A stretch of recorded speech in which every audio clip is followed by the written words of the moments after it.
The night was alive with a palpable energy, the kind that only comes with a Saturday gathering.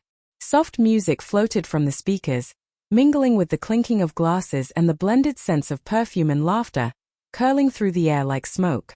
My wife, Danielle, had organized it. She loved hosting.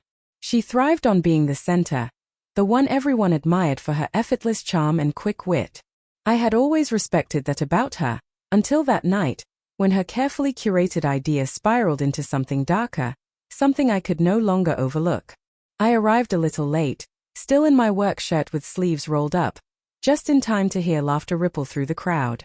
Danielle was near the kitchen island, surrounded by friends, and her close friend Ethan leaned a little too near her, behaving with a familiarity that made my stomach twist.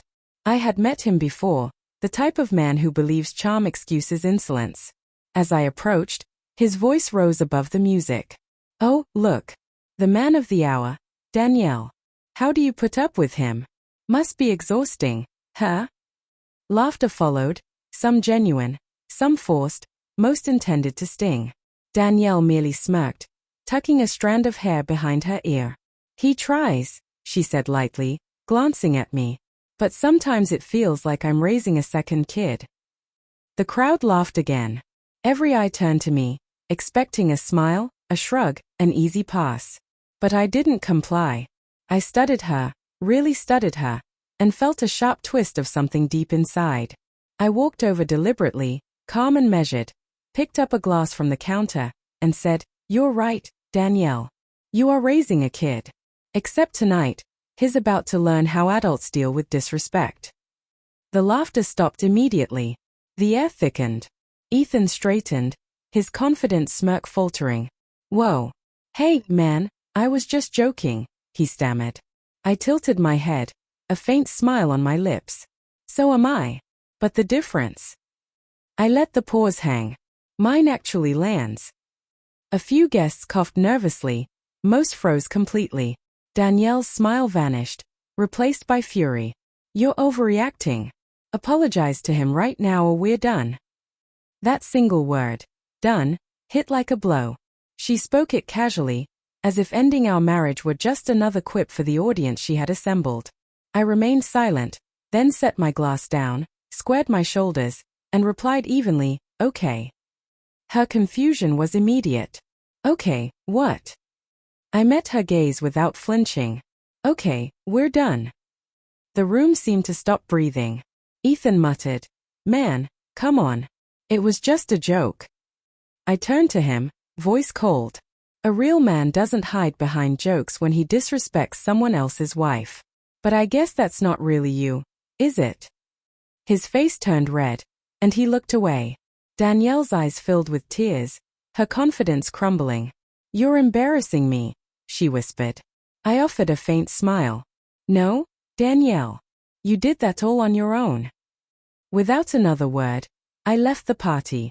I could feel every gaze on me, the shock, the pity, but it didn't matter. I drove away, leaving it all behind. I was alone at home. The stillness in the car felt heavier than any argument we'd ever had. For the first time, I didn't feel anger. I felt liberated. She had gone too far, not just with her friends teasing, but by insisting I accept it. That night, something inside me completely shut off. An hour later, she returned. The party had fizzled without her laughter to hold it together. She walked in, crying, mascara streaked, heels swinging loosely from her fingers. "You can't just leave like that," she muttered. I didn't lift my eyes from the bank statement I was reviewing. "Actually, I can," I said softly, "and I already did." She froze, realizing I wasn't joking. "You don't mean that," she whispered. I held her gaze firmly. "You told me to apologize, or it's over. You made that choice for both of us."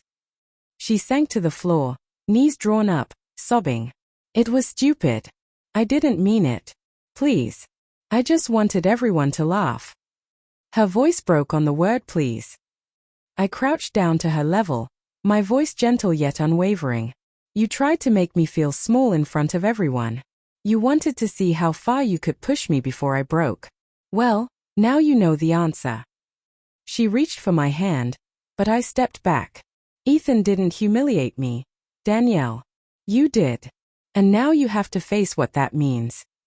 Her shoulders shook as I walked away. That night, I packed a small bag with only the essentials. The next morning, I sent a single message.